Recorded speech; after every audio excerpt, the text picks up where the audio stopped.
ኢትዮጵያ ወደ ማንነቷ እየተመለሰች ነው። በጠመንጃ የምታስብ ከሆነ የቀን ጉዳይ ነው እንጂ እሱን በጠመንጃ እንትን ይጥላል ማለት ነው። ወደብ ካገኘች ደግሞ የበለጠ ትጎዳናለች። አደገኛ ነቀርሳ የሆነ አባባል ኢትዮጵያ ካልፈረሰች ትግራይ ሀገር መሆን አትችልም። ህወሓትና ትግራይ አንድ ናቸው። ግብጽን በጣም ነው የምወዳት። ኢትዮጵያ ትልቅ ነበረች፣ ወደ ትልቅነቷ እየመጣች ነው። ምኒልክን ሲያስቡት ጣይክ እንደ ጭራቅ አድርገው እንዲያስቡ ተደርገው ተምረዋል። ይህንን ወደንም ጠላንም የሚታይ ነገር ስለሆነ መዋጥ አለብን። የጠቅላይ ሚኒስትር ዶክተር አብይ አህመድ የ7 ዓመት የአስተዳደር ጊዜን እንዴት ይገመግሙታል? አንድ የሀሳብ በላይነት አያምንበትም፣ በመሳሪያ ብቻ የሚያምን አካል ነው። ሁለተኛ የህዝብን ድምፅ የማይሰማ አካል ነው። ለህዋቶች ጌታቸውን ረዳን ማጣታቸው ትልቁ የፖለቲካ ኪሳራ ነበረ። የሀሳብ በላይነት የሚያምኑት ናቸው። ተራማጅ ሀሳብ የሚያራምዱ ስለሆነ ስፔሻሊ ኦሮሚያ ክልል ያደጉ ተማሪዎች ሁሉም አስለቃሽ ነው እንጂ እንባ አባሽ አይደለም። ከፈተናም ከውጤትም አንጻር ኢትዮጵያ ካልተበተነች ትግራይ ልትሆን አትችልም። ትግራይ ሀገር መሆን አትችልም። የእናት ሆድ ዥንጉርጉር ስለሆነች ይሄ ነገር ከኢትዮጵያውያን እንዴት ይጠበቅ ይችላል? ለስም ካልሆነ በስተቀር ኦሮሚያ ክልል ላይ አማርኛ ብዙ አስተምሩም ነበር። ጄኔሬሽን ላይ መቀለድ ማህበረሰብ ኢትዮጵያ ውስጥ እንዲፈጠር እያደረገ ያለው ብልጽግና ነው። ካሪኩለማችን እንደ የክልል ይለያይ ነበር።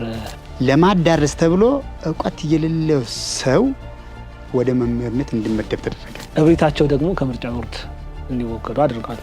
ጭቃ ቤት አይጥ ቤት የሚኖር ህዝብ ለምን የተሻለ ህይወት ኖረ ተብሎ ነው ከብሮ የሚመጣበት። ነዳጅ ጨርሳ ቁልቁለቱንም በዜሮ ወርዳ ዳገት ያጋጠማትን መኪና መስላል። መበልጸግ ሀብታም መሆን አይደለም። ሀገራችን ላይ ብዙ አማጽያን አሉ። ለምን አመጹ ማለት አልችልም። የ60ዎቹ አስተሳሰብ የፊውዳሊስት አስተሳሰብ ጋር የመጣ አስተሳሰብ ስለሆነ እነዚህ ተስፋ ናቸው። ስብራቶቻችን እዛ አካባቢ ስላለ ነው። አሁን የሚያልፈው እንደ ማር ተነጥሮ ኳሊቲ ያለው ተማሪ ነው የወጣ ያለው። ኦፍኮርስ አሁን ላይ ህወሓት ተረት ሆኗል። በሰማይ በታች ከምድር በላይ ያለው አጀንዳ ይምጣ። በትግረኛ የተላለፈ ነው። ታገልላለሁ ያለው አካል ጥያቄ ሊኖር ይችላል። ማንም ሰው ዛሬም ነገም ይኖራል፣ ሁሌ ይፈጠራል። መኖር አለበት ጥያቄ። መሳሪያ ይዘው ጫካ ገብተዋል። መጀመሪያ ህወሓት ተወልዷል፣ ግን አላደገም። ያው ዞሮ የህወሓት አመራር ነው በጊዜው አስተዳደር ላይ ያለው ነው። እዚህ አይነት ስትራቴጂ ሰምቼም አይቼም አላቅም። መንግስትን መቃወም መብት ነው። ጠንካራ ካልሆንክ ተላላኪ ኮንክ ግን ሁሉ ሰው ለጊዜው ሊጠቀምብህ ይችላል፣ ይንቀሃል።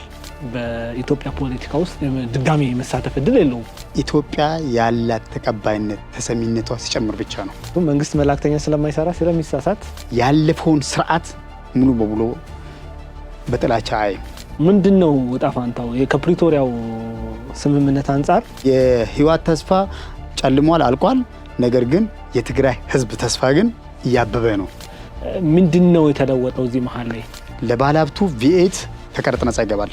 የኢትዮጵያ ጠላት ስለሆነች የኢትዮጵያ መከላከያ ስሙ ነው እንጂ አብዮታዊ ዲሞክራሲን የሚያቀነቅን ሰራዊት ነበር። ይሄ ጥንት ጊዜዋ የመፈራቷ የመወደዷ የመከበሯ ታይም እየደረሰ ነው።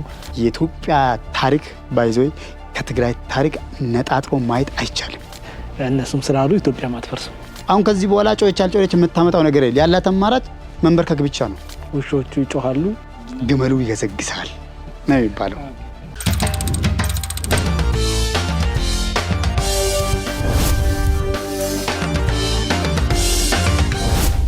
ሰላም ውድ ተመልካቾቻችን እንደምን ሰንብታችኋል? ይህ በየሳምንቱ የሚተላለፈው የማል ሚዲያ ጅማት ፕሮግራማችን ነው። በዛሬው ዝግጅቴ ላይ ከአቶ አሰፋ አዱኛ ጋር በሀገራችን ወቅታዊ ጉዳዮች ላይ ቆይታ የማደርግ ይሆናል። ከዛ በፊት ግን በዚሁ በጅማት ልዩ የፋሲካ በዓል ፕሮግራማችን ላይ ለተወሰኑ ኢትዮጵያውያን እንኳን አደረሳችሁ ስንል ስጦታ መስጠታችን ይታወሳል። በዛ ፕሮግራም ላይ ካገኘናቸው ሰዎች መካከል አንደኛው 100 አለቃ ከተማ ጋቢሳ ይባላሉ። እኚህ ግለሰብ በአንድ ወቅት ሀገራቸውን በውትድርና ያገለገሉ ሲሆን በአሁኑ ሰዓት በልመና ራሳቸውን እያስተዳደሩ ይገኛሉ። እኚህ ግለሰብ ልክ እንደ ማንኛውም ኢትዮጵያ የራሳቸው ትዳርና ልጆች ያላቸው የነበረ ቢሆንም መንግስት በ1997 ዓ.ም ቤት በሚያፈርስበት ወቅት በባለቤታቸውና በአራስ ልጆቻቸው ላይ በላዩ ላይ ቤቱን አፍርሶ ባለቤታቸውና አራስ ልጃቸውን በሞት እንዳጡ አጫውተውን ነበረ። በ100 አለቃ ከተማ ጋቢሳ ታሪክ ልባቸው የተነካ ብዙ ኢትዮጵያውያን አሉ። ከነዛ መካከል ወይዘሮ ዘምዘም አደም የተባሉ በአሜሪካን ሀገር የሚኖሩ ሰው በመሃል ሚዲያ በኩል ለኚህ ግለሰብ ስጦታ ልከዋል። ስጦታው ምንድነው? የ100 አለቃ ከተማ ገቢሳስ መልእክት ምንድን ነው የሚለውን ተከታትለን እንመለስ።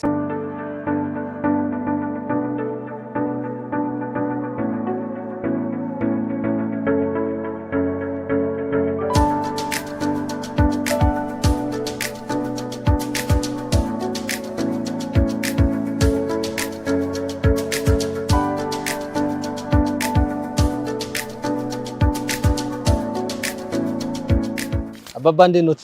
እግዚአብሔር የተመሰገነ። ደህና ኖት አይደለ? ደህና ነኝ። እርግጠኛ ነኝ አስታውሰውኛል። አስታወስኩ። የዓመት በዓል ዋዜማ ጊዜ አስታውሻለሁ ልጄ። አዎ የዛኔ እንግዲህ የኢትዮጵያ ህብረተሰቦችን ከማል ሚዲያ እንኳን አደረሳችሁ እያልን ነበረ እርሶን እዚች መንገድ ጋር ያገኘሁት። የእርሶን ታሪክ የሰሙ ያው ስስ ልብ ያላቸው ኢትዮጵያውያን በእርሶ ታሪክ በጣም አዝነዋል። ለእርሶ የተወሰነች ገንዘብ ልከዋል። በእርግጥ አንድ ሰው ናት የላከችው። ዘምዘም አደም ትባላለች። አሜሪካን ነው የምትኖረው። በጣም በታሪኮት ልቧ ስለተነካ እኚህ ሰውዬ ላግዛቸው እንደው ተርፏቸው አይደለም ካላቸው ላይ ቀንሰው እርሶን ለማገዝ የተወሰነ ገንዘብ ልከዋል። እሱን ገንዘብ መሀል ሚዲያ ነው ክዬ ልሰጦት ነው የመጣሁት ዛሬ። እሱን ከሰጠሁት በኋላ ያው ወይዘሮ ዘምዘምን ይመርቁልኛል። እስቲ ባለፈው ያልነገሩን አዳዲስ ነገር ካለ እስቲ ይንገሩን። እኛ ያን ጊዜ በልበ ድፍንና በንጹህነት ነው ለሀገራችን ስናገለግል የነበረው። ምንም ክፍነት የሌለው አንመቃቀንም። ይሄ አማራ ነው፣ ይሄ ኦሮሞ ነው፣ ይሄ ትግሬ ነው አንልም። አንዱ ከመሀላችን በጥይት ተመቶ ሲወርቅ ሳናነሳ ሳንቀብር አናልፍም። አሁንም ያንን ዘመን ፈጣሪ ይመልስልን። እዛ ውስጥ እኔ በመትረየስ ተጫወትኩት። መትረየሱ የኔ አይደለም፣ አንስቼው ነው የወደቁትን የጓደኞችን መትረየስ አንስቼ ነው እኔ የተጫወትኩት። በዛ ነው እኔ ያገኘሁት ማረጎትን ማለት ነው። አዎ ማረጎት ምንድን ነው? ሙሉ መቶ አለቃ። የደርግ መንግስት ከሶማሊያ ጋር ጦርነት አድርጓል። እዛ ጦርነት ላይ ተሳትፈዋል? እኔ ደርሻለሁ። በ1972 ዓ.ም የኛ ሀረር ስንገባ ጦርነቱ አበቃ። ኦኬ። ሱዳን ምን ያህል ጊዜ ቆዩ? ሱዳን እኔ እንግዲህ ወደ 1 ዓመት ከ6 ወር ቆየሁ። ወደዚህ ነው የመጡት? ከዛ መንግስቱ ወደዚህ አመጣል። የትኛው መንግስት? የህወሓት መንግስት መለስ ማለት ነው። ለምንድን ነው ያመጣችሁ ነው? እንግዲህ ያን ጊዜ እኛ ጥያቄ አቅርበንም ነበረ፣ አምጤውንም ነበረ። እኛ አንድም ስንል 40 ሺህ ብር ያን ጊዜ 40 ሺህ ብር ማለት ትልቅ ነው። 40 ሺህ ብር መቋቋማ አለኝ ሰጣችኋለሁ። ሲጀመር በተባበሩ የጦር መንግስታት ነው የተደራደረው። እኛ ግን ፎርሙን የሞላ ነው ወደ ሌላ አሜሪካን፣ ጀርመን፣ ጣሊያን ሁሉ ሞልተና ልንወጣ ነው። ቦሌ ወረን። ቦሌ ከገኑ 9 ሰዓት ወረን። ከዛ ያው 60 ብር እና የሆነች ምግብ በቆርቆሮ የታሸገችው ተሰጠኝና እኔ 60 ብር ብቻ ማለት ነው። 60 ብር ግን 40 ሺህ ብር ሰጣለሁ ብሎ ነው ያመጣው። ብሩም አልተሰጠቱም። ብር የለም፣ ምንም የለም። ለማንኛውም ጨዋታችንን እዚች ጋር ገታ እናደርገውና ዛሬ የተገናኘንበት ዋነኛው ምክንያት ወይዘሮ ዘምዘም አደም የተባሉ የመሃል ሚዲያ ቤተሰብ የሆኑ ሰው ኑሯቸውን በአሜሪካን ያደረጉ ሰው የበዓሉን ፕሮግራም የእርሶን ታሪክ ሰምተው በጣም ልባቸው ስለተነካ የተወሰነ ገንዘብ ልኮሎት እሱን ልሰጦት ነው። ቅድም እንደነገርኩት የተገናኘ ነው ማለት ነው። ስለዚህ ያ ብር ይኸውልዎት ዛሬ የሰጦት ነው። 10 ሺህ ብር ነው የላኩሎት። ይኸው 10 ሺህ ብር ነው። እንግዲህ ይሄንን 10 ሺህ ብር እንግዲህ እርሶ ለሚፈልጉት ነገር ያደርጉታል። ስለዚህ ወይዘሮ ዘምዘምንና ሌሎች እርሶን መርዳት የሚፈልጉ ሰዎችን ይመርቋቸው። ባለሽበት ልጄ ወርቅ ዝነብብሽ፣ ልጆችሽ የተባረኩ ሁኑ፣ የኢትዮጵያ አምላክ ይጠብቅሽ፣ ጤና ሁኚ፣ እጅሽ ሙሉ ሁን፣ አይጉደልብሽ፣ ክፉ አይንካሽ፣ እድሜ ጤናሽ ይስጥሽ፣ ልጆችሽ ይባረኩልሽ፣ አገርሽ ይባረክልሽ፣ ያለሽበት ቦታ እርጥብ ለምለም ወርቅ ይሁንልሽ፣ ልጄ የረገጥሽበት ቦታ ሁሉ ለም ሁን፣ ለሙኝ ልጄ። በእስላምም በክርስቲያንም አምላከ ክርስቶስ መድኃኔዓለም ክርስቶስ አላህ ከአንቺ ጋር ይሁን፣ እድሜ ጤናሽን ይስጥሽ፣ ተባረክ ልጄ፣ በሰላም ኑርልኝ ይልሻል። አሜን። እንግዲህ መልእክት ለወይዘሮ ዘምዘም ይደርሳል፣ ሌሎችም ኢትዮጵያውያን ያዩታል። ወይዘሮ ዘምዘም አደም በመሀል ሚዲያ ስም በጣም እኔም ከልብ ያመሰግናለሁ። የላክሹን ገንዘብ ባደራ ተቀብለን ይኸው ለአባባ አድርሰናል። እንግዲህ ላንቺም እኔም በበኩሌ እድሜ ይስጥሽ ነው የምለው።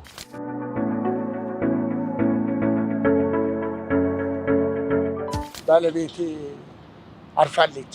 እሷም እንደኔ ተዋጊ የነበረች ነች። ወታደር ነበረች እንዴ?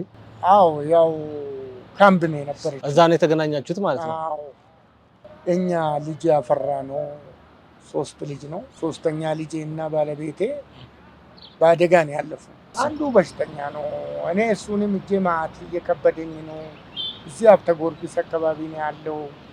ልጄ በሽተኛ ነው። በህፃንነቱ ነው እኔ ሲያስታምም የቆየሁት። እሱ አሁን ሱስ ውስጥ ገብቶብኛል መሰለ። ሰው አይመስልም። እኔም በማጣት የሸሸው ልጄን ከውርቁ እያየው ነው የምሄደው። አንድ ደግሞ ኤፍሬም ከተማ ይባላል አምባሳደር አካባቢ ነው። እሱም ደግሞ ያው አሁን ፍንፍኔ ሆቴል አካባቢ ውስጥ ስራ አስገብቶልኛል መሰለ። እነሱም እየሰሩ ነው። እሱ እንኳን ልጅ ወልደዋል። እሱ ልጅ ወልደዋል ማለት ነው። የልጅ ልጅ አይተዋል ማለት ነው። አይቻለሁ። እግዚአብሔር የተመሰገነ ይሁን እና ደሆችም ብንሆን አይቻለሁ። ይሄ ነው ልጄ። በጦርነት ወቅት በተለይ በኢትዮ ኤርትራ ጦርነት ላይ እንደተሳተፉ ነግረውኛል። ዛሬ ላይ ታላላቅ ጀነራል የሆኑ ሰዎችን በወቅቱ የእርሶ አዋጊ እንደነበሩ ነግረውኛልና ስለዛ ታሪክ ንገሩኝ። ጀነራል ባጫ የኛ አዋጊ ነበሩ። ጀነራል ባጫን ያውቁታል? አዎ አውቀዋለሁ። ጃልሜዳውንም አውቀዋለሁ። ከመጣን በኋላ ካምፕ ጃልሜዳ ካምፕ ገብቶ ነበረ። እንግዲህ ከዱሮም ነው እሱ የሚያውቀው። ከቀድሞ ነው የማውቃቸው። ቀድሞ ማለት ቀድሞ በእኛ ጊዜ በደርግ ጊዜም ነበሩ። በደርግ ጊዜም ነበሩ እነሱ። በደርግ ጊዜ ሻምበል ነበር እና ባዱላም ነበሩ።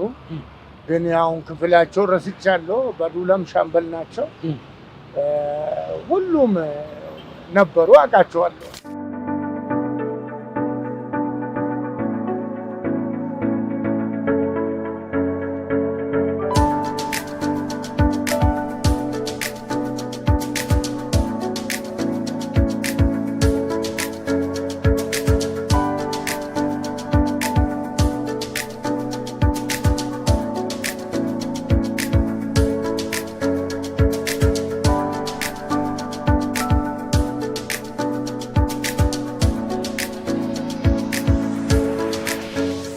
እንግዲህ ውድ ተመልካቾቻችን ወይዘሮ አደም ካሚል የላኩትን ስጦታ በአደራ መልኩ መሀል ሚዲያን ወክለን ለ100 አለቃ ከተማ ገቢሳ አድርሰናል።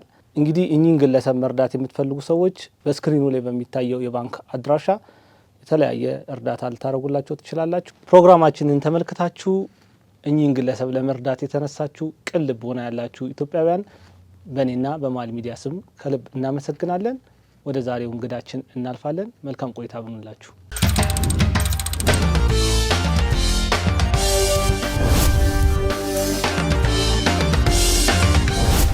አንደኛው ጥያቄ አንድ ቪዲዮ ላይ በትግረኛ የተላለፈ ነው። ኢትዮጵያ ካልፈረሰች ትግራይ ሀገር መሆን አትችልም፣ ወደብ ካገኘች ደግሞ የበለጠ ትጎዳናለች፣ እንዲሁም ደግሞ ግብፅን በጣም ነው መወዳት ምክንያቱም የኢትዮጵያ ጠላት ስለሆነች የሚል ኢትዮጵያውያን ናቸው ይህንን በሚዲያ እያስተላለፉ ያሉትና ይሄ ነገር ከኢትዮጵያውያን እንዴት ሊጠበቅ ቻለ? እውነት ለመናገር እነዚህ ሰዎች እንዲህ አይነት የሚሉት ቋንቋ ምናልባት እንግዲህ የእናት ሆድ ዥንጉርጉር ስለሆነች እንደዚህ አይነት ያሉ ሙሉም ይችላል መሸከም ስለምትወልድ ነው እንጂ ኢትዮጵያዊ ናቸው ማለት ይከብደናል። ለማንኛውም ግን ኢትዮጵያዊ ሆነው እስከተወለዱ ደግሞ እኛ ልንጠቃቸው አንችልም። አሁን ያሉት ኢትዮጵያ ካልተበተነች ትግራይ ልትሆን አትችልም የሚለው ቋንቋ አንደኛ ሁል ጊዜ እዚህ ሀገር ላይ የተወሰነ ቡድን የህዝብን ሀሳብ ማድረግ ነው ትልቁ ችግርና በጣም አደገኛ ነቀርሳ የሆነ አባባል የውስን ሰው ሀሳብ የህዝብን ሀሳብ አድርጎ ማቅረብ። ኢትዮጵያ እነሱ ስላሉ አትበተንም። ዋናው ትልቁ ነገር እነሱም አይደለም ኢትዮጵያን እስካሁን ያቆዩዋት። ኢትዮጵያ የራሷን የቻለች ታሪክ አላት። የሆነ የተወሰነ አንድ ቡድን ስለተነሳ ኢትዮጵያ መበተን አለብን ስላለ አይደለም። ይታወቃል ኢትዮጵያ ታሪካችን እንኳን ባንዳዎች ከውጭም መጥቶ በወረራ በአሁኑ በሰለጠነ ዘመን ባልነበረ በቴክኖሎጂ የታገዘ መሳሪያ ባልነበረ ሰዓት ራሱ የኢትዮጵያ ሕዝብ ጠላቱን እንዴት እንደመለሰ ታሪክ ይመሰክራል። የአድዋም ትልቁ ምሳሌ ነው። አዎ። ስለዚህ ኢትዮጵያ ካልተበተነች የሚባል ቋንቋ ሀሳቡም ትክክል ስላልሆነ እኛ እንደ ኢትዮጵያውያን ነገር በሰፊው ማህበረሰብ ወጣቱን፣ ምሁሩን፣ አርሶ አደሩን፣ ነጋዴውን፣ ማህበረሰቡን ብጠይቅ የተለያየ የሀሳብ ልዩነት ቢኖርን በኢትዮጵያ ላይ ግን አንድ የሚያደርገን ትልቁ ምሰሶዋችን ነው። እነዚህ አካል ለምን አልያትልም ማለት ይችላል። ነገር ግን ተቀባይነት አለው ወይስ የለውም ብለህ ስታስብ እርግጠኛውን የመናገር የሚችለው ኢትዮጵያ እንድትበተን ከዳር እስከ ዳር ማንም ሰው ሀሳብን ፍላጎትም የለውም። ነገር ግን እነዚህ ተላላኪዎች ሁሌ የኢትዮጵያን እድገት የማይፈልጉ አካል በኢትዮጵያውያኖች ቋንቋ ሁሌ እንደሚያወሩ ይታወቃል። ስለሆነ የአዲስ ነገርም አይደለም ማለት ነው። ህወሓት እኔ ካልኖርኩ ኢትዮጵያን ይበትናለሁ ብል ዛሬ አይደለም ድሮም ነው። እኔ ስልጣን ላይ ካልኖርኩ ኢትዮጵያ ነው መቆጠር አትችልም ብሎ ያስባል። ነገር ግን እሱም ከሄደ ኢትዮጵያ የባሰ ሆኖ እንደውም የተሻለ ላይ ነው የሆነችው። ህወሓት እንደ ኢህአዴግ ሆኖ ፈርሶ ሲሄዱ ኢትዮጵያ ብቻ አይደለም ይኸው በተጨባጭ ኢትዮጵያ አዲስ አበባ ውስጥ ያለ ነው ለውጥ መቁጠር እንችላለን። በሁሉም ዘርፍ ላይ መቁጠር እንችላለን። ስለዚህ ኢትዮጵያ ተበተነች ሳትሆን እንደውም የባሰው ከመጀመሪያ የተጠናከረች ጊዜ ቢሆን አሁን ነው። ሁለተኛ ሁሌ መጠየቅ ያለብን ነገር ኢትዮጵያውያኖች እውነት ለመለያየት ፍላጎት አላቸው ወይ ብለህ ብትጠይቃቸው እርግጠኛ ነኝ ከዳር እስከ ዳር ማንም ሰው ፍላጎት የለውም። ልክ እነዚህ አካሎች ኢትዮጵያን መበተን አለብን ወይ ደግሞ ትግራይ እናደርጋለን ብሎ ወይ ደግሞ ትግራይ ሀገር እናደርጋለን ብሎ ሲያስቡ የኢትዮጵያን ሕገ መንግስት እኮ ያወጡት እኮ አንዱ አካል ናቸው። ግልጽ ነው አይደለ? ወደ መበተን ደረጃ ከሚያስቡት ምንድን ነው ችግራችን? ምንድን ነው የሚያለያየን? የሚያግባባን ነገር ራሱ ምንድን ነው ብሎ መወያየት ደግሞ አንዱ የዲሞክራሲ እሴት ነው። ወደዛ ይሄ አካል ከመጀመሪያው ጀምሮ አንድ የሀሳብ በላይነት አያምንበትም። በመሳሪያ ብቻ የሚያምን አካል ነው። ሁለተኛ የህዝብን ድምፅ የማይሰማ አካል ነው። ሁሌ እኔ ብቻ ነኝ የማቅልህ የሚል አካል ነው። ቁጭ ብሎ በህገ መንግስቱ አካል አለመስማማት ራሱ መስማማት አለ። እኔ እናንተ ሀሳብ አምጥተን እኔ እናንተ ካልተስማማንም አለመስማማታችን እንስማማለን እንጂ ወደ ደም አፋሳሽነት ወደ ጠመንጃ የሚያስነሳ አንድም ነገር አይኖርም። በሰለጠኑት ሀገራቶች ላይ አይኖርም። እኛም እዛ ደረጃ ላይ መድረስ ነው። ሁለተኛ ስጋት ነው። አሁን በአማርኛ ወይ ደግሞ በትግርኛ አወሩ እንጂ የኢሳያስ አፈወርቅ ቋንቋ ጋር ምንም ልዩነት የለውም። ምንድነው? ስጋት ነው። እውነት ለመናገር ወደብ ካገኘን ተጠቃሚ ከማንም በላይ ትግራይ ክልል ያለ ነው። ምክንያቱም ይታወቃል ዋናው ወደቡ የሚፈለገው ለኢኮኖሚ፣ ለፖለቲካ፣ ለማህበራዊ ብዙ ነገር ነው አለ። ትልቁ ድርሻ ቅርብ ናቸው ማለት ነው። ከአዲስ አበባ ትግራይ ነው የሚቀርበው ለወደቡ አይደል? በዛ ሰዓት ትግራይ ያለው ማህበረሰብ ተጠቃሚ ነው። በተለያዩ ነገሮች ተጠቃሚ ናቸው እንጂ ተጎጂ አይሆኑም። አሁን እዚህ ላይ እኛ ሀገር ላይ ትልቁ ነገር ከስሜት የጸዳ በምክንያታዊ የሆነ ለምንድን ነው የተናገሩት? ምንድን ነው ያጡት? ምንድን ነው የሚፈልጉት?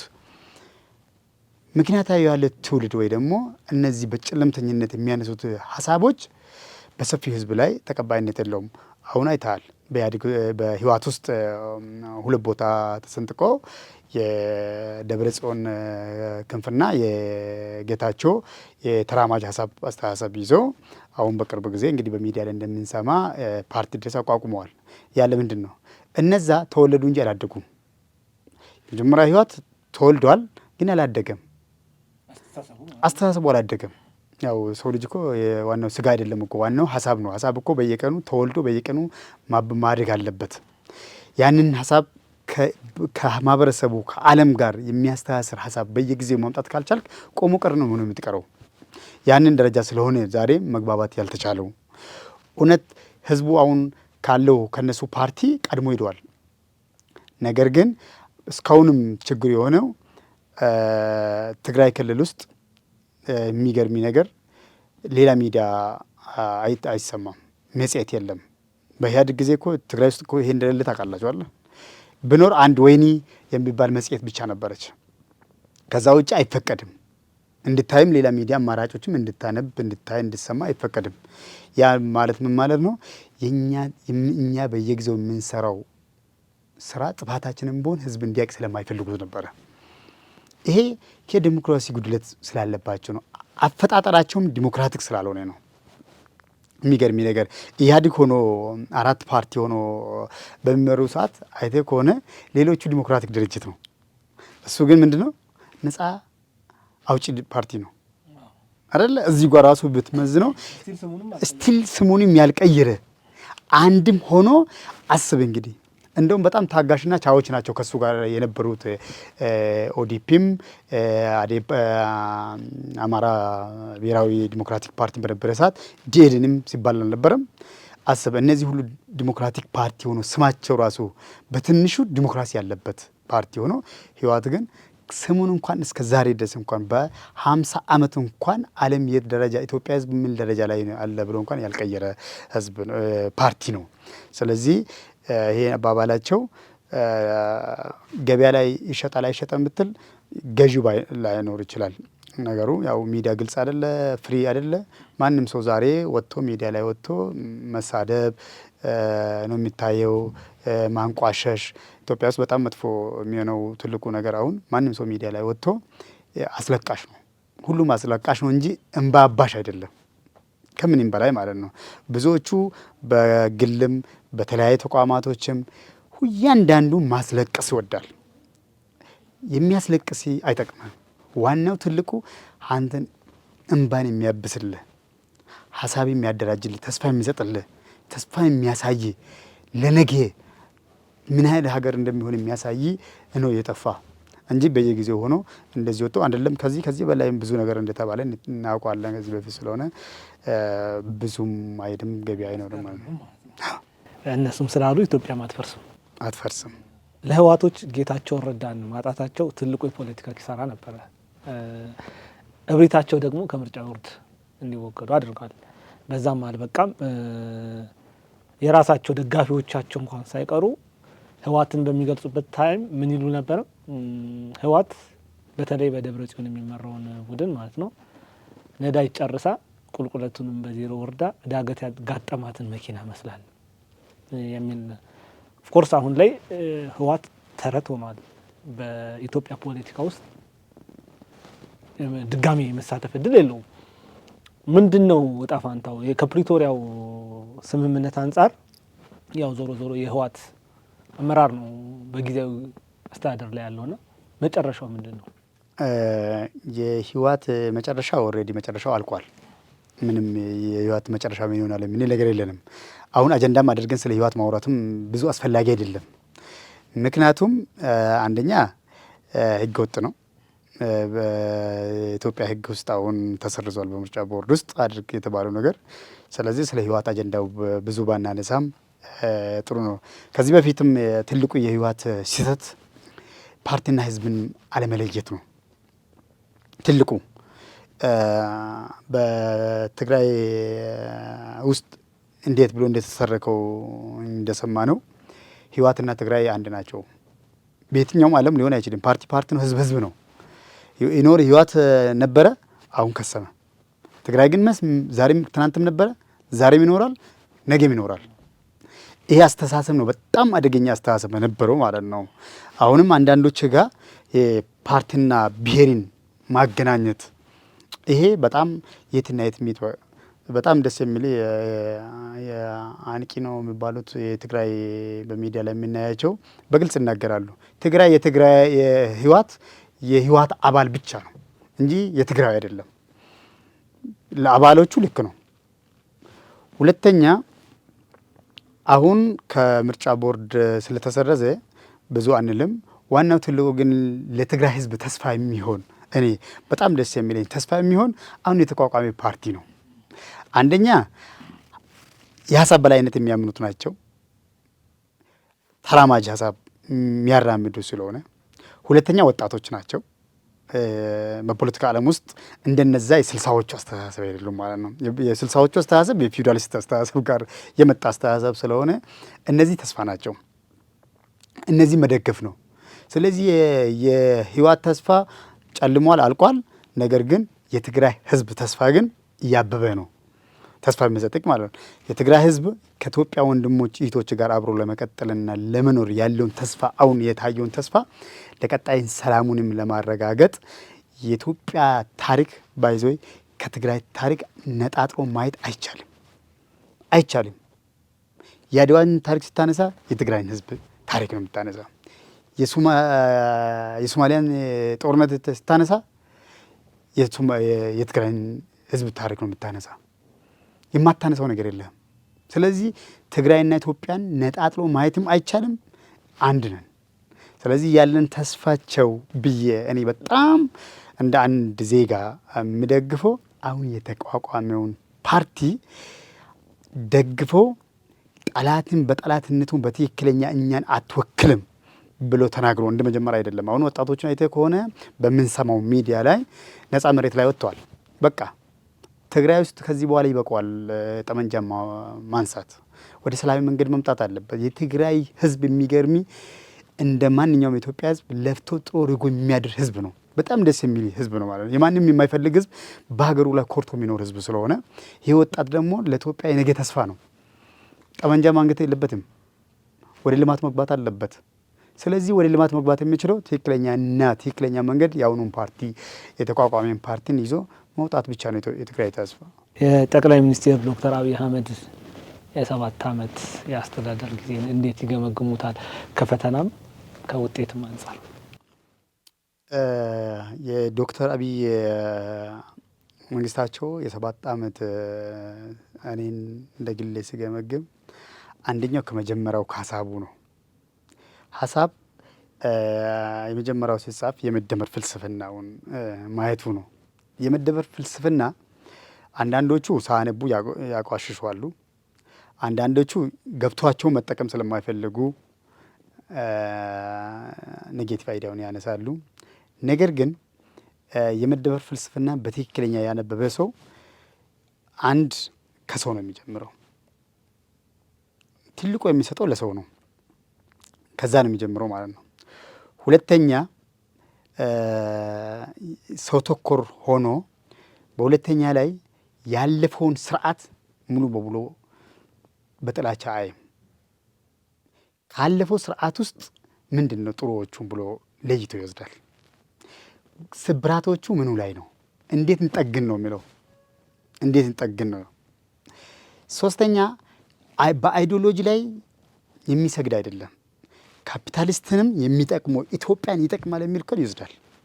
ሶሻሊስትም የሚሆን ሶሻሊስት ያለ ሶሻሊስት እቺ ሀገር አትለወጥም ብሎ አያምንም። የሚጠቅመው ከሆነ ሀገርን የሚጠቅም ከሆነ ይጠቀማል። ይሄ ነው የመጀመሪያውን ማየት አለብክ።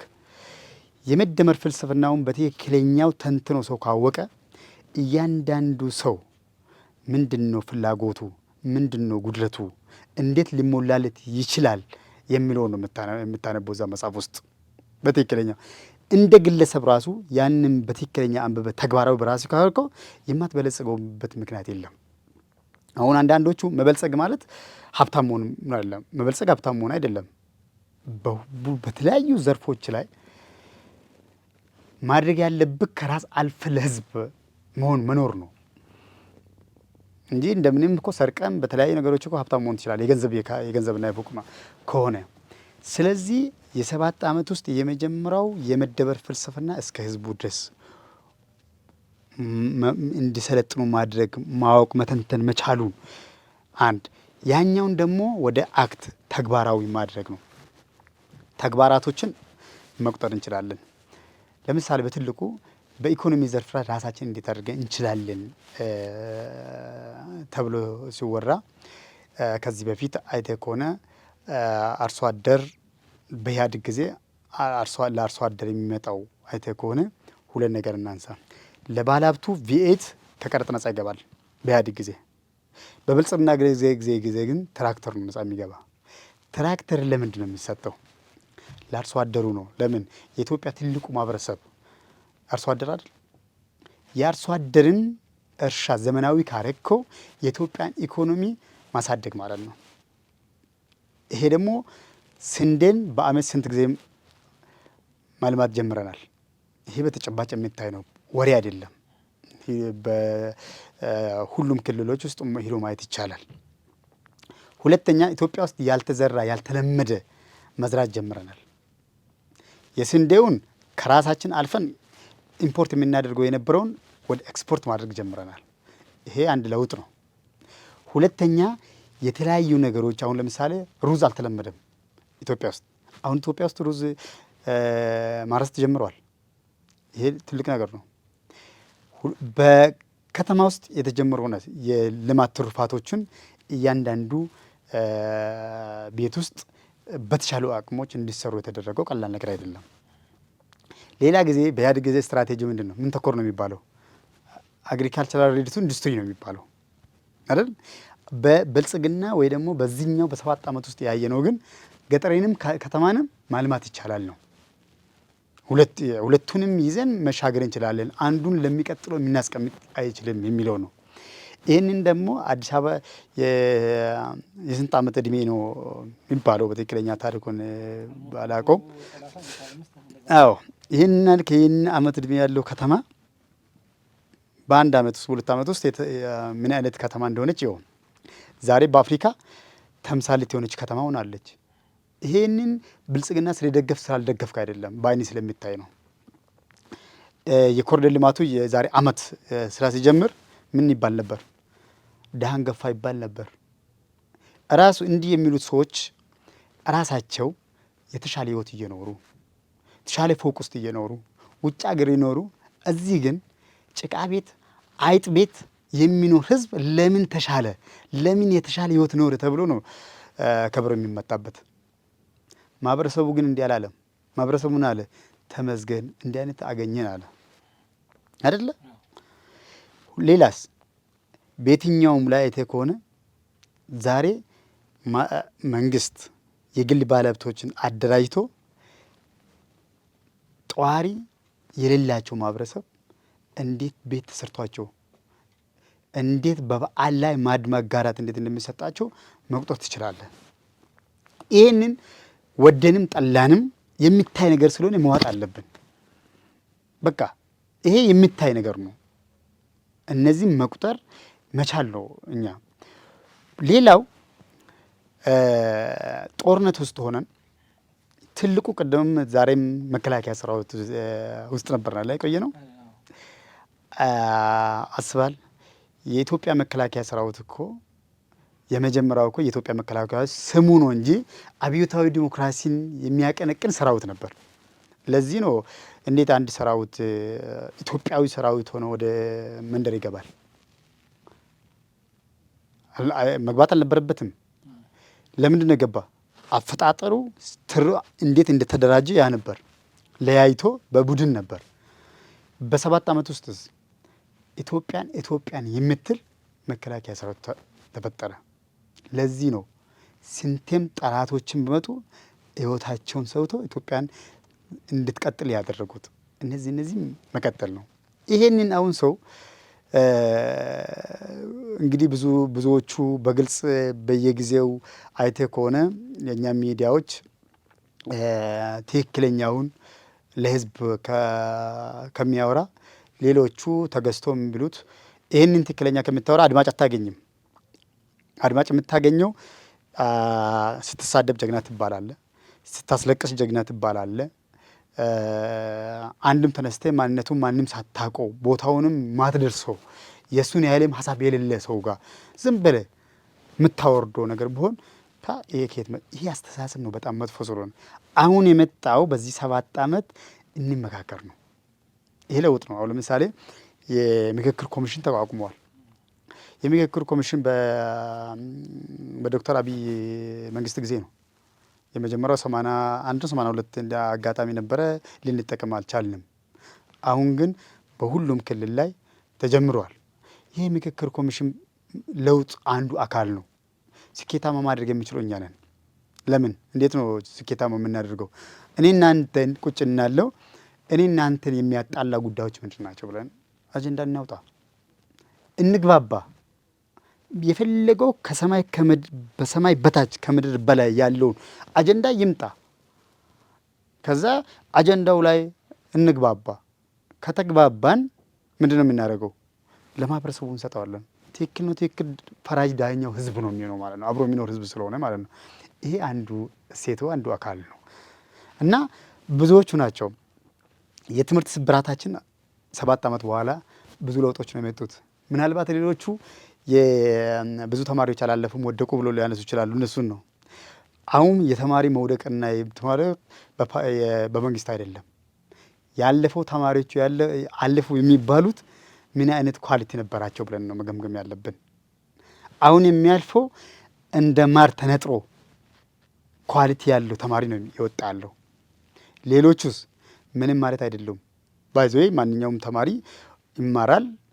ዩኒቨርሲቲ ለመግባት ብቻ አይደለም፣ የትኛውም ዓለም ላይ ብትወስድ መማር ደግሞ ትልቁ ዋናው ሳይንሱ ምንድን ነው የሚለው የባህሪ ለውጥ ማምጣት ነው። የባህሪ ለውጥ ስታመጣ ነው የአገር ፍቅር የምታመጣው። ሰርተህ ትለወጣለህ። እነዚህ በ7 ዓመት ውስጥ ያየናቸው ለውጦች ናቸው። እዚህ ትምህርት ላይ ማንሳት ስለምፈልግ የሆነ ጥያቄ ላነሳበት እፈልጋለሁ። ካሪኩለማችን እንደ የክልል ይለያይ ነበር ህወሓት በሚመራው እንትን ላይ ማለት ነው። አሁን ደግሞ ወጥ አይነት እንትን አለ ነው። እንግዲህ እርስዎ በተማሩበት አካባቢ የነበረውን ካሪኩለም ሂደት ብናነሳ በትምህርት በኢህአዴግ ጊዜ ያው እኔም ተማሪ ነበርኩ። እውነት ለመናገር አሁን ለምሳሌ ኢትዮጵያ ውስጥ ያለ ይሄ ካሪኩለም ራሱ ከፍ እያረክ በጣም የሚገርም ነገር ነው። ኦሮሚያ ውስጥ በኢህአዴግ ጊዜ 2 አይነት ካሪኩለም ነበር እኔ የማውቀው። የሚገርሚ ነገር ሌላ ክልሎችም ደግሞ ሲሄድ ሌላ ካሪኩለም ነው። ኦሮሚያ ክልል ላይ ምናልባት ከተማ ውስጥ ማለት ነው 2 ትምህርት ቤት አለ። በአማርኛ መማር የሚፈልግ በአማርኛ መማር እንዲፈልግ ይፈቀድለታል። በኦሮምኛ እንዲማር የሚፈልግ በአፍ መፍቻ ቋንቋ በኦሮሚያ ክልል ይፈቀድለታል። ህገ መንግስቱ ግን የኦሮሚያ ህገ መንግስት እኮ አይፈቅድም እኮ። በዛ ሰዓት ምንድን ነው የሚለው? በስራ ቋንቋ በአፍ መፍቻ በትውልዱ የስራ ቋንቋ ምንድን ነው የሚለው? ኦሮምኛ ነው የሚለው። ግን ኦሮሚያ ክልል ላይ የሚገርሚ ነገር አማርኛ እንዲያስተምሩ ተፈቅዶላቸዋል። ሌላ ክልል ላይ ግን ሌላ ቋንቋ አይፈቀድም በኢህአዴግ ጊዜ። ሁለተኛ ዋናው ትልቁ በሽታ የሆነብንና እስካሁንም ትውልዱን ራሱ ያለያየው እርስ በርሱ እንዳይተዋወቅ ሆኖ ነው እንዲያድግ ያደረጉት። ይሄ የትምህርት ፖሊሲ ነው አንዱ ትልቁ የትምህርት ፖሊሲ። እያንዳንዱ ዜጋ ኢትዮጵያዊ የሀገሩን ቋንቋ እንኳን እንዳይማር ተደርጎ ነው ያደገው። አንድ በአካባቢ ውስጥ ነው የምትማረው። ጥሩ ነው እሱ ልጅ ስለሆንክ ያው ከቤተሰብ የትም አትሄድም አይደል? ቋንቋ ያለ አንድ ቋንቋ አትማርም። ለስም ካልሆነ በስተቀር ኦሮሚያ ክልል ላይ አማርኛ ብዙ አስተምሩም ነበር። ከ5ኛ ክፍል ነው አንድ ሳብጀክት ናት። አይታል ነጣጥሎ ደግሞ ይሄ ገዢ ፓርቲ ጨቋኝ ተጨቋኝ የሚል ፕሪንሲፕል እየተረጨበት የሚያደግ ትውልድ በፍጹም ያንን ቋንቋ መማር ማየትም አይፈልግም። ለምን? ቋንቋውን የስርዓቱን አድርጎ ስርዓቱ ደግሞ ጎጂ አድርጎት ስለነበረ ማለት ነው፣ እንዲህ ተደርጎ ስለተደረገበት። ስለዚህ ምን ሆነ? ወደ ዩኒቨርሲቲ ሲገባ ያለው የነበረው 70-30 በትክክል ልታስተካክለኝ ትችላለህ። አካባቢ ላይ ነው የምትመደበው። 70% በአካባቢ ዩኒቨርሲቲ ነው የምትመደበው፣ 30% ነው የምትሄደው። አይክ አይደል?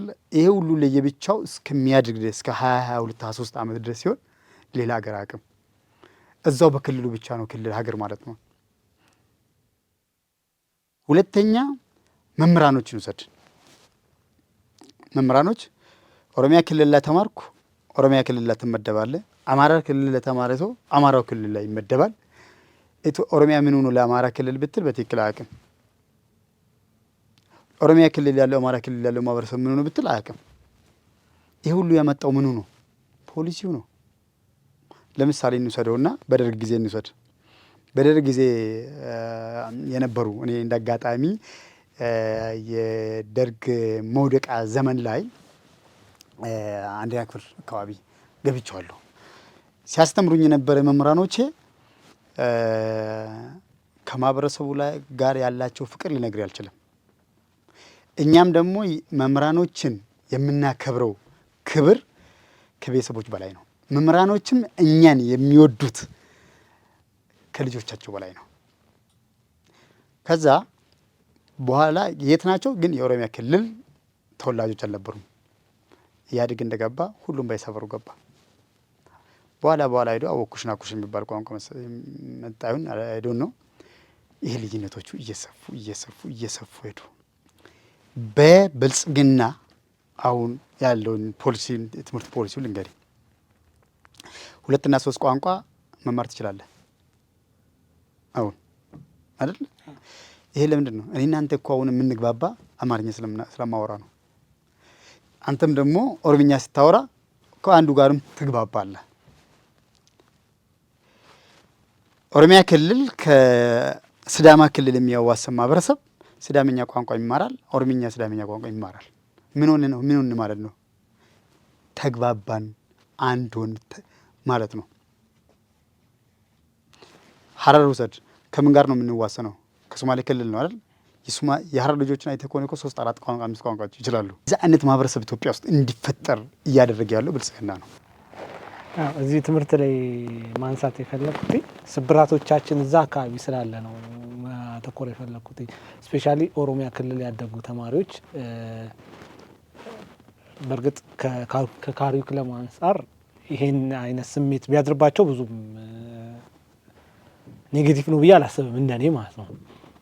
ግን በትክክል አለ ወይ ነው የኔ ጥያቄ። ለምሳሌ ምኒልክን ሲያስቡት ላይክ እንደ ጭራቅ አድርገው እንዲያስቡ ተደርገው ተምረዋል ወይ ነው ካሪኩለሙ ላይ? ይሄ እኔን አልተማርኩም። በትምህርት ላይ ምኒልክ እንዲያድርጓል የሚባል ትምህርት አልተማርኩም። ይህ ትርክት በብዙ ነገሮች ሲተርኩ የነበረ መጽሐፎችም ይጻፋል። አይተህ ከሆነ ኢትዮጵያ አሁን ብዙ መጽሐፎች ሲጻፉ አንዱን ወገን ጠላት አድርጎ አንዱ ወገን ወዳጅ አድርጎ አይደለ? ያንን ደግሞ ሞቢላይዝድ ያድርጉታል። ያንን ካልሆነ በስተቀር በዛ ይተረካል የሚል የለም። ባይዞ የትምህርት ፖሊሲያችን ጋር የቱ ጋር መሰለኝ ስብራቱ ዋና አሁን ያለፉ ስርዓቶች ጋር አይደለም። የመጀመሪያው 1 እስከ 4 በየቦታው መዳረሱ ጥሩ ነው አይደል? አንደኛ ደረጃ ሲባል የነበረው። ሁለተኛ ስፈታ አፈታቱ በነበረ ሰዓት 1 እስከ 4 ያለው ተማሪ መምህራኖቹ ማስተማር ይችላሉ ተብሎ ሲቀረጽ ሲፈታ እንዴት ሆኖ እንደተፈታ ልንገር። 1 እስከ 4 መውደቅ አይቻልም የሚል ተተረጎመ።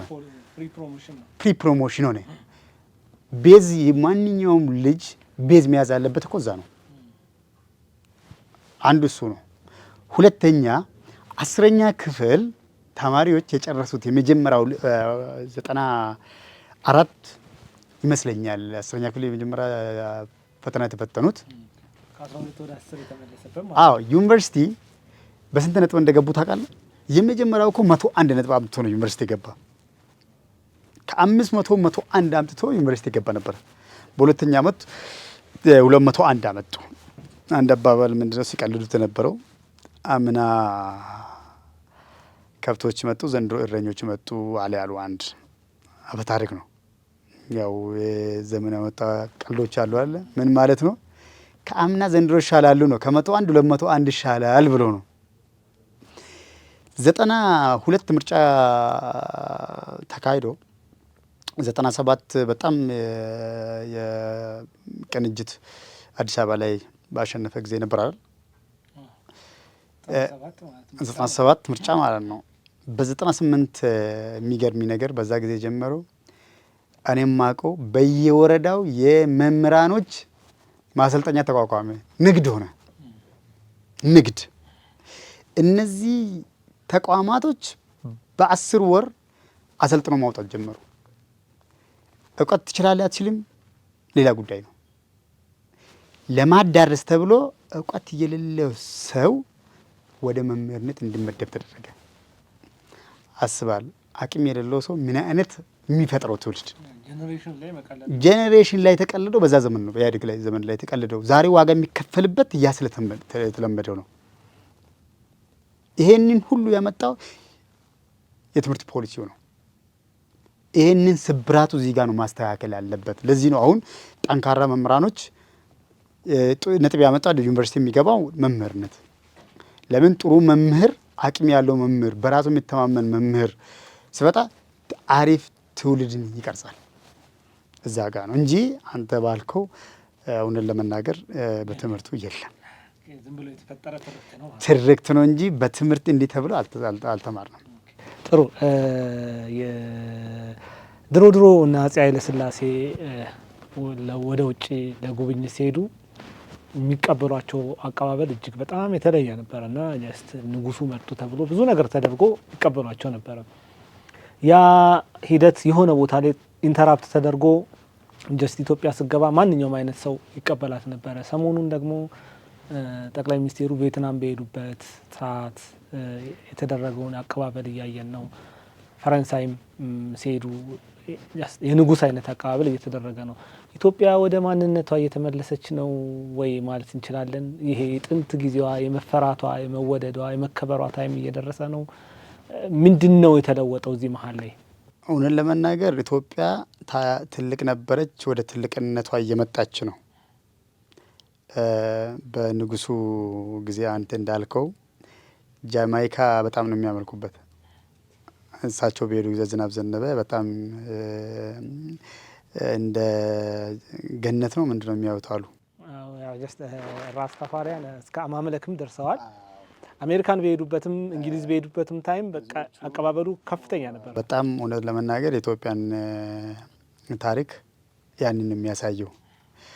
አሁንም ስታዩ ደግሞ በቅርብ ጊዜም ጠቅላይ ሚኒስትራችን ወደ ውጭ ሲሄዱ አቀባበሉ ይህ ሁሉ አቀባበል የሚደረገው ኢትዮጵያ ያላት ተቀባይነት ተሰሚነቷ ሲጨምር ብቻ ነው። ይህንን ተሰሚነትና ተቀባይነት የሚጨምረው ዝም ብሎ አይደለም። አሁን የተሰራ ቀደም ያልኩት ነገር ሲኖርክ ሁሉ ያከብራል። ጠንካራ ስትሆን ሁሉ ያከብራል።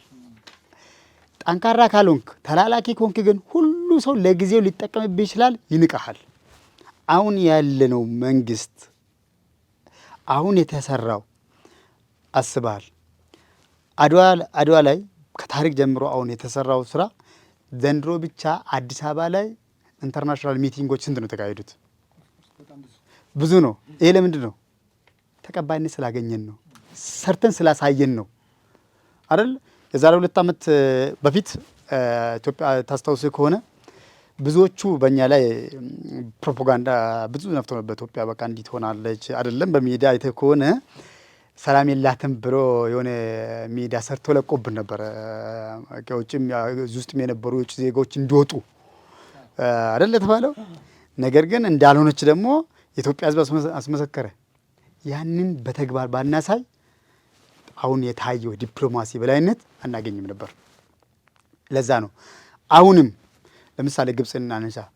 አባይ ላይ የነበረችው የመጀመሪያ ጊዜ ዛሬ 10 ዓመት የነበረችው አቅምና አሁን ያለው አቅም እኩል ነው?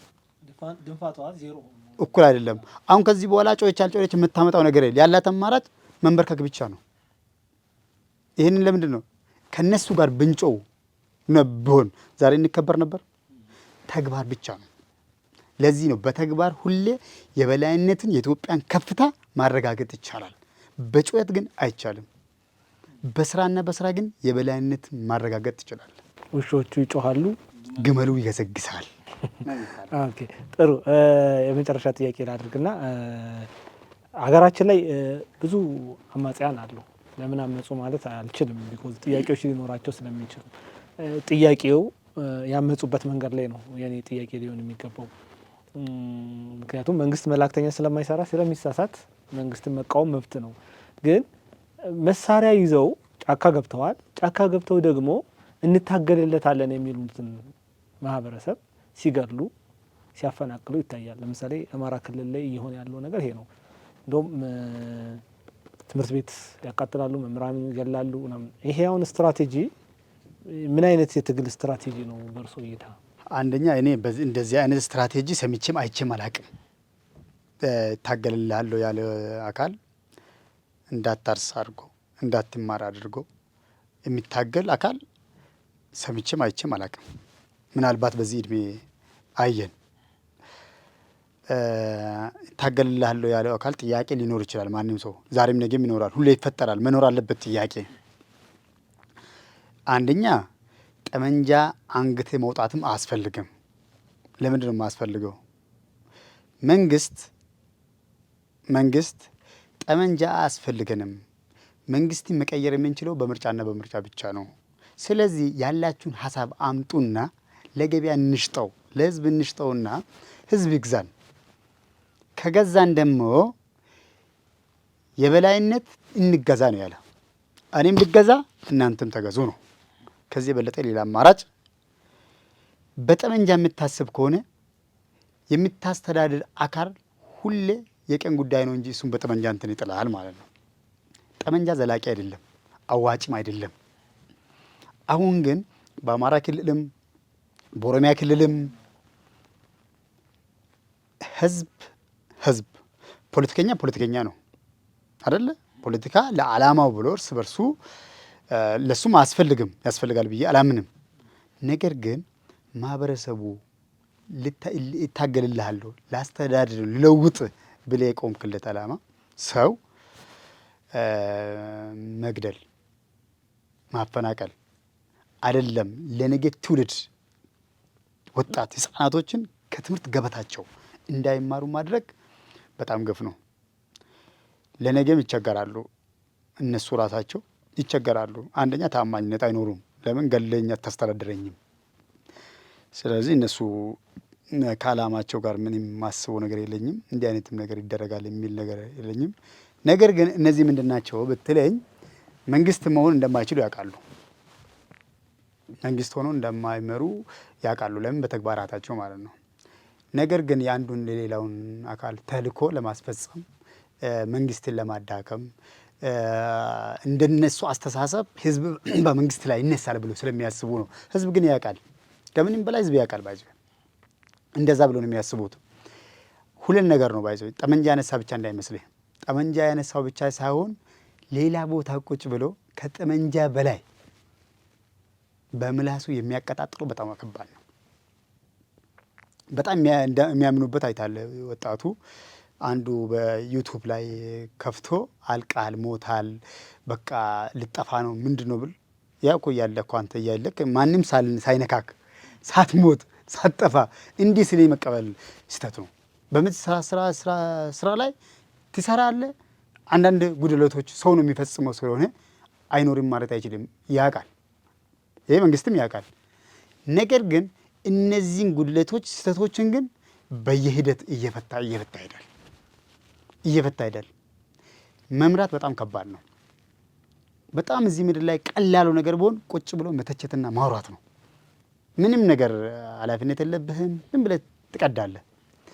መምራት ግን በጣም ከባድ ነው። አንዳንዶቹ እኮ ቤታቸውን እንኳን ማስተዳደር የማይችሉ ትዳራ እንኳን ቤት ብትዳር ባልና ሚስት ልጅ አንድ ሰው መምራት የማይችል የኢትዮጵያ መሪ ሊሆኑ የሚፈልጉት አሉ እንጂ ብዙም እንዲህ አይነት ትግልም የለም። የትም የሚያደርስ ነገር ይኖራል ብዬ አላስብም።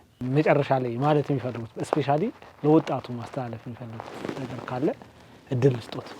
እኔ የምለውም ነገር አንደኛ ኢትዮጵያ ትልቅ ታሪክ፣ ትልቅ ሀብት፣ የሰው ኃይል ራሱ ትልቁ ሀብት ነው። የታደልን ሀገር ነን። በተፈጥሮም የታደልን ሀገር ነን። በማዕድንም የታደልን ሀገር ነን። ነገር ግን ማህበረሰባችን እያንዳንዱ ነገር አንደኛ ምክንያታዊ መሆን አለበት። ጠያቂ ማህበረሰብ መፍጠር ጥሩ ነው። ነገር ግን አንድ ምክንያታዊ መሆን ነው።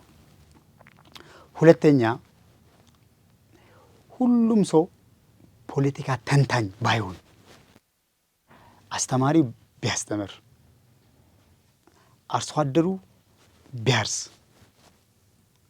መካኒኩ በመካኒክ ላይ ብቻ ቢሰራ፣ ሁሉም በየሙያ ዘርፋችን ብቻ ስራ ብንሰራ አንድ ላይ ተደምሮ ነው የሀገር ውጤት የሚመጣ። ብዙዎቻችን አሁን በጥሩ ነገር መጠቀም እየቻል በመጥፎ ነገር የምንጠቀመው አንድ የግሎባላይዜሽን ነው፣ ጊዜው ያመጣው ሶሻል ሚዲያ ነው። ወጣቱ በሰፊው አይተ ከሆነ ስራ አጥ ነው ይበዛ አይደለም። ኢትዮጵያ ውስጥ ስራ የሚመርጥ ነው። ስራ ማለት ምንድን ነው? የመጀመሪያ ስራም አንተ ስራ ፈጥረ አይደለም፣ ሰው ስራ ፈጥሮ ራሱ ያለ ስራ ከሚጠቀመጥ ትንሿን ስራ ሰርተ መኖር ነው የሚያስፈልገው። ትንሿን ብሆን ማለት ነው። ሶሻል ሚዲያ ላይ ቀኑን ሙሉ የሚውሉ ወጣቶች ብዙ ናቸው።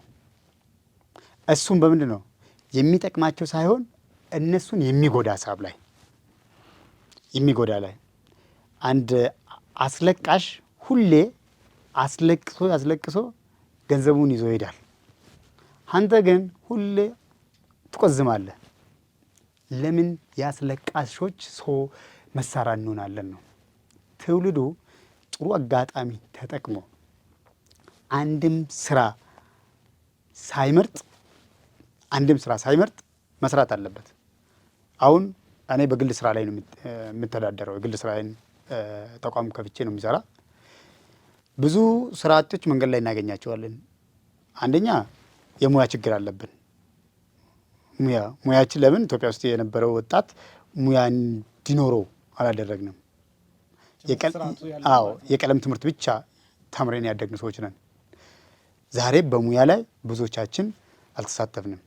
ጅማሮ ላይ ነን። ሙያ ግን ሂደት ይፈልጋል። ኳሊፋይድ ለመሆን ብዙ አመት መስራት ይፈልጋል። እሱን ለማድረግ ግን ከዚህ መጀመር ይፈልጋል። አንደኛ ሙያ መማር መቻል አለብን። ሁለተኛ በሙያችን ላይ በየጊዜው ስራ መስራት አለብን። አሁን ኢትዮጵያ ውስጥ ከዩኒቨርሲቲ ጆይን አድርገ ካልተቀጠረ አይሰራም። ያ ማለት ሙሉ መሙሉት ማለት አይደለም። በጣም ለውጦች አሉ። እንደ ድሮ አይደለም። መጀመሪያ ብዙ ታሪኮች ነበሩ። እንዴት ተምሬ እኔ እንዴ ኮብልስቶን እሰራለሁ ስል ነበር። እኔ ተምሬ እንዴት አድርጌ እንዲሰራለሁ አልነበር። አሁን አስተሳሰቦቹ ተለውጠዋል። ግን ካለን ወጣት ካለን ሰው ብዛት አንጻር ግን ገና ብዙ ይቀሩናል። አሁን አይተ ከሆነ አዲስ አበባ ውስጥ ያለ ኮደር በሁሉም ክፍለ ሀገር ላይ የተሰራ ኮደር በሙሉ የኢትዮጵያ ውጤት ነው። ይሄ ይበልጥ መጠናከር አለበት። እኛ ወደ ውጭ ሀገር የምንሰደድ ህዝብ አይደለንም። መሰደድ የለብንም። ሌሎቹ ራሱ ተመኝቶን ፈልጎን ይመጣሉ። ስለዚህ ወጣቱ ካሉ ባልታ ወሬ ወጥቶ ከማየውን ውሎውን ትቶ መስራት አለበት። ሁለተኛ ያገኘውን መቆጠብ አለበት። ሰው ልጅ ካልሰራ ካልቆጠብ ከየት ማድረግ ያቆጠብከውን ኢንቨስት የምታደርገው የነገ ራዕይ ከሚሳካ ይሄ ብቻ ስታደርግ ነው። ዛሬ አገንተ ዛሬ የምትበላ የምትጨርስ ከሆነ አይሳካለም ሁሉ ነገሮች። ስለዚህ ጉልበት አለን፣ ወጣትና እውቀት አለን። ሁሉ ነገሮችን ደምረ ነው ለተሻለ ነገር መሄድ እንችላለን ለምን ነው። እሺ፣ አመሰግናለሁ።